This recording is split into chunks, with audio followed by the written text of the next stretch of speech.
नमस्कार दोस्तों, आप सभी का स्वागत है कहानी आपकी और मेरी ग्रहों की जुबानी यूट्यूब चैनल के ऊपर में। इसमें आज जो हम लोगों ने टॉपिक लिया है वो लिया है मई मंथ का प्रेडिक्शन। मई के महीने में कैसा रहेगा मिथुन लग्न के लिए इस समय। अगर ओवरऑल कुंडली देखें, मिथुन लग्न यानी कि अगर आपके पहले घर में, ये आपका फर्स्ट हाउस है, ये फर्स्ट हाउस में 3 लिखा हुआ है तो आपका मिथुन लग्न है। मिथुन लग्न के हिसाब से आप अपने को देखिएगा, अपनी चार्ट को खोल के देखेंगे तो उसमें पहली कुंडली जो है लग्न की है। उदय लग्न भी कहते हैं कि जिस समय आपका जन्म हो रहा होता है तो 2.5 घंटे का ये समय रहता है। उस समय में आपका जब जन्म हो रहा होता है तब क्षितिज के ऊपर में जो लग्न होता है वो लग्न के हिसाब से आपकी गणना होती है। सबकी अलग अलग मान्यता है कि जब जन्म हो रहा होता है तो बच्चे को जब धरती से छुआ जाता है तब उसका लग्न माना जाता है, या जब वो बच्चा जन्म लेता है तब जब उसकी नाल कटती है तब वो माना जाता है। परंतु जिस समय जन्म होता है उसी 2.5 घंटे के बीच में जब आपका जन्म हुआ है तो उस हिसाब से मिथुन लग्न के बारे में हम लोग बात करेंगे। अगर आपकी कुंडली में 3 लिखा हुआ है पहले घर में तो मिथुन लग्न है आपका। लग्न के अगर ऊपर आपका देखें तो बुध जो है आपके लग्नाधिपति हैं, जो आपके 12th हाउस में आए हुए हैं। यानी कि बुध जो है 1 मई से 25 मई तक वृषभ में रहेंगे, यानी कि वो मेष से वृषभ की तरफ उनका मूवमेंट रहा है, यानी कि लाभ स्थान से आपके व्यय स्थान की तरफ में उनका रहा है, जो कि 12th हाउस है आपका।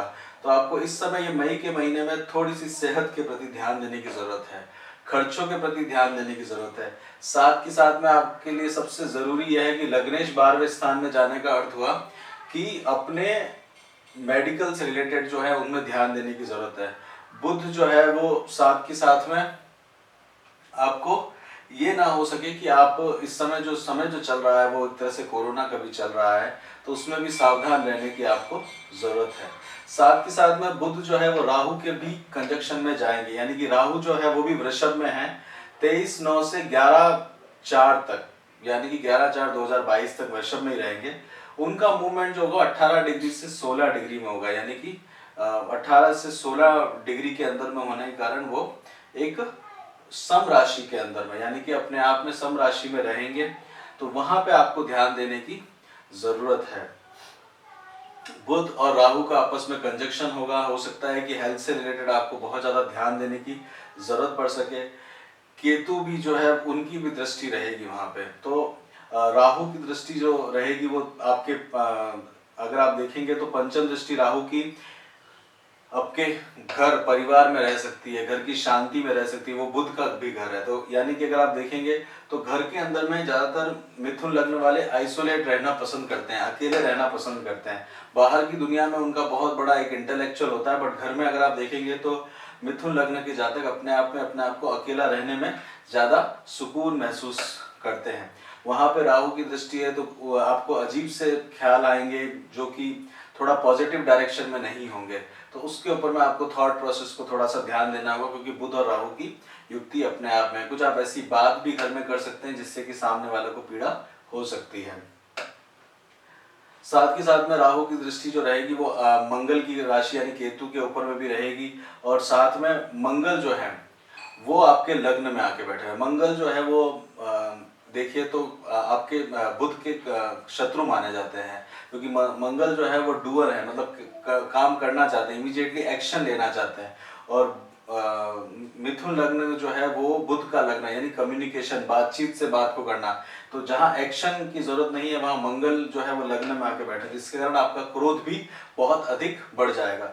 और मंगल की भी चौथी दृष्टि जो है वो आपके घर के ऊपर में है, तो मंगल भी जो है वो बुध के घर में अपने आप देख रहे हैं, 4th दृष्टि के साथ में देख रहे हैं, चौथी दृष्टि उनकी वहां पे है। साथ के साथ में मंगल की अष्टम दृष्टि शनि के घर में भी है। तो शनि जो है वो आपको काफी समय से परेशान किए हुए हैं, मतलब जनवरी से अगर देखा जाए तो वो चल रहे हैं, और अभी ये 22 तक रहेंगे करीब। तो 23 जनवरी से इनका आगमन हुआ था, तब से ये आपको जो है छोटी मोटी परेशानियां और काफी तरह की चीजें, यानी कि आपका लग जाना, छोटा एक्सीडेंट हो जाना या उस तरह का काम कर रहे हैं। तो एक ग्रह जो है वो सारी चीजें नहीं करता। आप देखिए कॉम्बिनेशन ऑफ ग्रह जो है वो सारा एक साथ उसमें लेते हैं। राहु बैठे हुए 12वें घर में, शनि जो बैठे हुए हैं वो आपके 8th हाउस में बैठे हुए हैं, और केतु जो है वो आपके 6th हाउस में बैठे हुए हैं। साथ ही साथ में बुध भी जो लग्नेश भी है उन्होंने भी 12th हाउस को ज्वाइन कर लिया, तो वो भी आप देख सकते हैं। ऊपर से शनि की दृष्टि, तीसरी दृष्टि जो है वो है आपके केंद्र के अंदर यानी कि 12th हाउस के अंदर में। और 12th हाउस के स्वामी जो है गुरु, वो आपके गए हुए हैं आपके 9th हाउस में, यानी कि खुद से वो 12वें गए हुए हैं। तो हेल्थ से रिलेटेड आपको ध्यान देना पड़ेगा, कर्म क्षेत्र के अंदर में ध्यान देने की आवश्यकता है इस समय, क्योंकि गुरु हालांकि है त्रिकोण के अंदर में, शनि की राशि के अंदर में है, फिर भी वो अपने से 12वें हैं। तो जैसा अगर आप देखें तो उनकी शक्ति और ज्यादा बढ़ जाती है। आप अगर सबसे अगर पहले अगर देखें तो लग्न जो होता है उसकी एक, अगर आप समझ लीजिए पावर 1 है, तो उससे दुगनी पावर पंचम स्थान की होती है, उससे तिगुनी पावर जो उस ग्रह जो बैठा होता है त्रिकोण के अंदर में उसकी होती है, यानी कि 9th हाउस की पावर त्रिकोण के अंदर में सबसे ज्यादा होती है। वैसे ही अगर आप देखें तो 10th हाउस की पावर जो है वो सबसे ज्यादा मानी जाती है अपने आप में, बाकी त्रिकोण बाकी कोन्स के अंदर में। तो गुरु जो है वो अपने से 12th आ चुके हैं, तो वहां आपको ध्यान देने की जरूरत है। साथ में गुरु की दृष्टि जो है वो पंचम दृष्टि आपके लग्न के ऊपर आई हुई है, साथ के साथ में आपके छोटे भाई बहनों के यहाँ पे भी दृष्टि आई हुई है। कुछ ट्रैवल अगर आप लंबा वगैरह करना चाह रहे हैं तो उसकी असमंजस की स्थिति आपकी बनी रहेगी। और आप देखेंगे तो साथ के साथ में शुक्र के घर में भी नवम दृष्टि, यानी कि गुरु की दृष्टि पंचम स्थान में भी है और शनि की 10वीं दृष्टि भी पंचम स्थान में, यानी कि शुक्र का रोल बहुत बड़ा होने वाला है।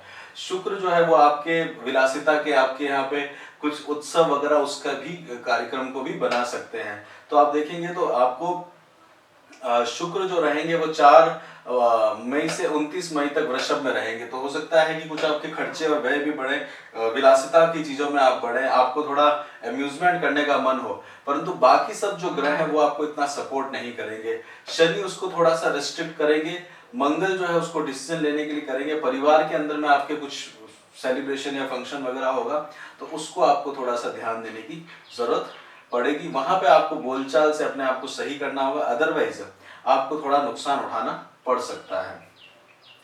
सूर्य का देखते हैं, वो अपनी एक राशि में है, आपके लिए लाभ स्थान में, वो लाभ आपका कंटिन्यू वहां पे बनाते रहेंगे 15 मई तक में। उसके बाद वो भी 12th हाउस में चले जाएंगे, तो 15 मई के बाद में आपको हेल्थ का ध्यान रखना पड़ेगा। ग्रहण भी उस समय आएगा, तो उस तरह में आपको 15 मई के बाद में हेल्थ और कोरोना से जो आप देख रहे हैं, संक्रमित बीमारियों से आप देख रहे हैं, वहां ध्यान देने की जरूरत आपको पड़ सकती है। तो हो सकता है कि उसके लिए आप जो है वो कुत्ते को रोटी वगैरह कंटिन्यू देते रहें। मंगल लग्न में है तो जो बाजरा होता है, बाजरे जो होते हैं उसको आप देने से भी आपको बेनिफिट मिलेगा।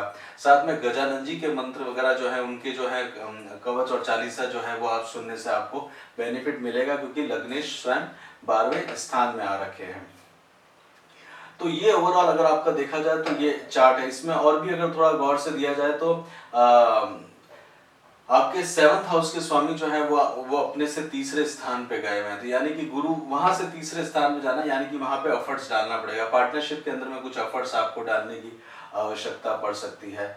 और उसमें और भी आगे देखें तो शुक्र जो है, जो आपके पंचम स्थान के स्वामी है, वो 2nd हाउस में आ रखे हैं, तो वहां से प्रेम के अंदर में आपके एक अच्छी ट्यूनिंग आपको बनते हुए दिखेगी।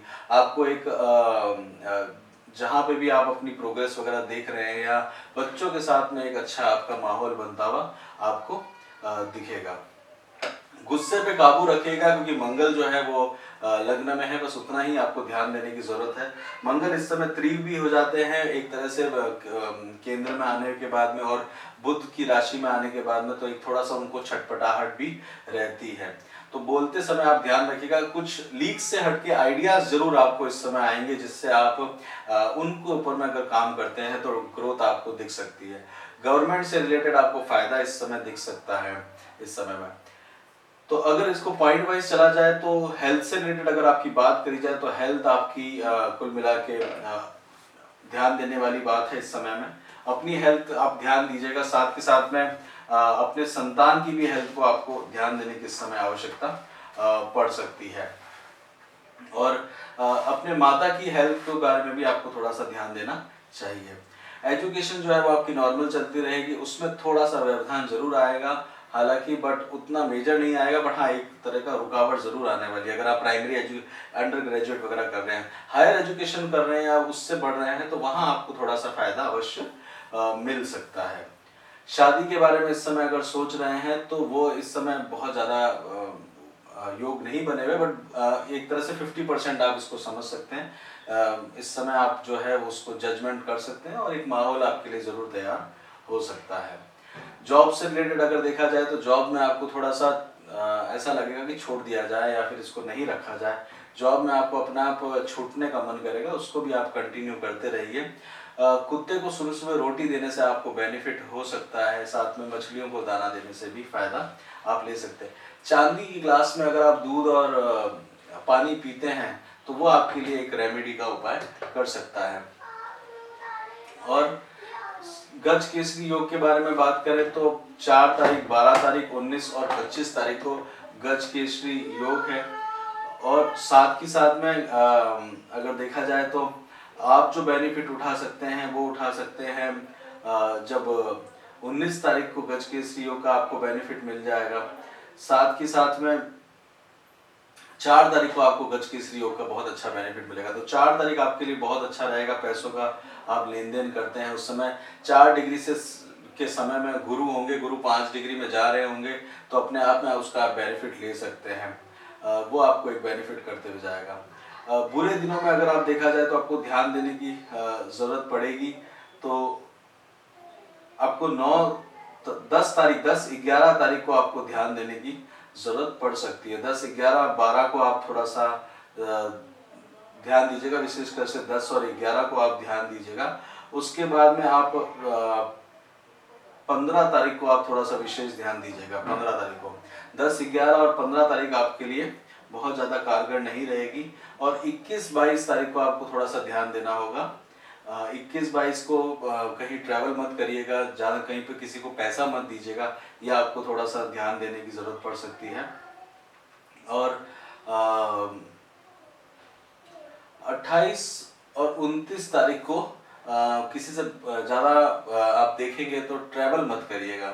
और हो सके तो जिनसे आप प्रेम करते हैं उनसे डील मत करिएगा, अदरवाइज आपको उस समय में नुकसान हो सकता है। तो कुछ ऐसी खटास आ सकती है। अगर आप इन लॉज की तरफ से भी देखा जाए तो उस समय भी आपको 28 तारीख को विशेष करके ध्यान देने की जरूरत पड़ सकती है। कोई नया काम शुरू करना चाहते हैं तो 14 तारीख अक्षय तृतीया है, उस दिन आप कर सकते हैं। पर अभी हम लोग आपको सलाह नहीं देंगे कोई भी नया काम शुरू करने, क्योंकि लग्नेश स्वयं 12वें में है, राहु के साथ में है, शुक्र भी कंजक्टेड हो रहे हैं, तो वहाँ अभी आपको ज़्यादा उसके लिए सलाह नहीं दी जाएगी। ओवरऑल मिथुन लगने के लिए थोड़ा सा ध्यान देने की जरूरत इसमें दिख रही है। क्रोध पे काबू करिएगा, और किसी भी चीज से लगने से तो जितना सेफ्टली आप काम करेंगे उतना आपके लिए अच्छा रहेगा। वही सलाह हम लोग आपको इस समय देंगे। और गणेश चालीसा, गणेश स्तोत्रम जरूर सुनते रहिएगा, जिससे कि आपका जो ये समय है वो एक शांतिपूर्वक निकल सके। इसी के साथ ही हम लोग यहीं पे विराम देते हैं मिथुन लग्न के जातकों के लिए मई मंथ का प्रेडिक्शन। इस समय आपको ध्यान देने की जरूरत भी पड़ेगी, क्योंकि बुध भी वक्री हो जाएंगे मई के अंतिम में। तो इस समय की जो गलती है वो मई जून में आपको थोड़ी सी उनका खामियाजा उठाना पड़ सकता है। तो ये समय अगर आप बैलेंस्ड बन के हर बात पर रिएक्शन ना देके निकालेंगे तो आपके लिए बहुत अच्छा रहेगा। ये समय जो है एक समय है वो निकल भी जाएगा। आपने ऑलरेडी बहुत टफ टाइम देखा है पिछले इस साल में भी, और इस साल में भी थोड़ा सा समय जो है आपके लिए अभी कठिन चल रहा है। तो इसको आप निकालिए, उसके बाद आपके लिए आगे की जो रास्ता है वो बहुत अच्छा आने वाला है। इसी के साथ ही यहीं पे रोकते हैं। ज़रूर अपने कमेंट करिएगा, शेयर करिएगा, और हमारे चैनल को सब्सक्राइब करिएगा और भी वीडियोस पाने के लिए। आपका बहुत बहुत धन्यवाद। जय श्री राम।